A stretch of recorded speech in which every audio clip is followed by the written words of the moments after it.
Hi, this is Murph. I'll show you how to add a Hyper-V host into System Center 2012 Virtual Machine Manager. So I have this system here, which have Hyper-V 2012 installed as part of the Windows 2012 server installation. I also have System Center 2012 Virtual Machine Manager installed on the same machine. Since this is a test computer, I have it set up on the same machine.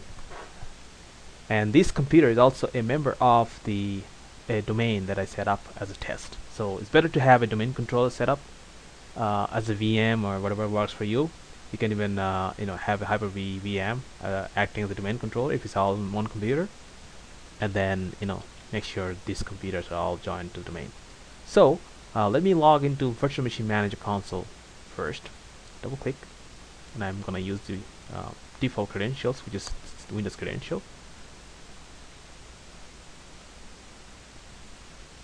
Okay, so I'm there.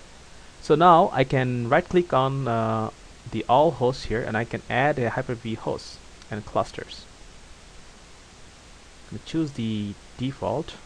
So this computer is already a member of the domain, so that's the best option here. Click next. We'll add our domain credential here. But you can set up a specific credential if you want. And we're gonna keep the default as it is. So I'm gonna say Win 2012. That's my host name of the same machine. So next, and select it, and it'll ask you that it will enable the Hyper-V role if it's not enabled already. So in this case, it doesn't matter because you already have it enabled. So hit OK, and we'll keep it as it is. Next, finish. So now it's gonna add this job here. So it's, as you see, it's adding the host here, and I see the host there already. It'll take a few minutes. Almost there, and it's done. So I'll get this warning, which is normal. It just didn't find multipath I/O on this host, so which is fine because I don't have this multipathing set up yet because it's just a test machine. I'm gonna close it and click on the server host here, and still trying to refresh. It takes a few minutes to refresh everything, getting all the information here. It's got the storage information, it's got the Hyper-V processor information, and it's running Windows 2012 Data Center Edition, and it has 4 virtual machines. Just update it. So there's a better view that you can go here.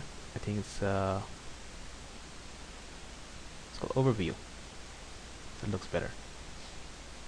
So if you have multiple hosts under the host group here, then you would see all of this hosts in total capacity that you have in your inventory. So it's better if you create host group for specific type of host. So because Hyper-V can add Xen server, Citrix Xen server, and VMware ESX hosts and clusters.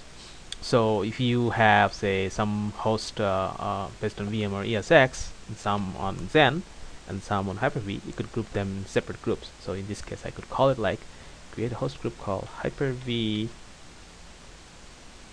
Okay, and that way I can move my host to Hyper-V.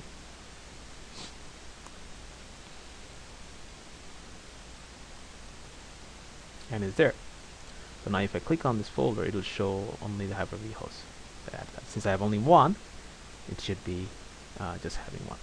Okay, so that's about it. I hope this helps. So thank you for watching.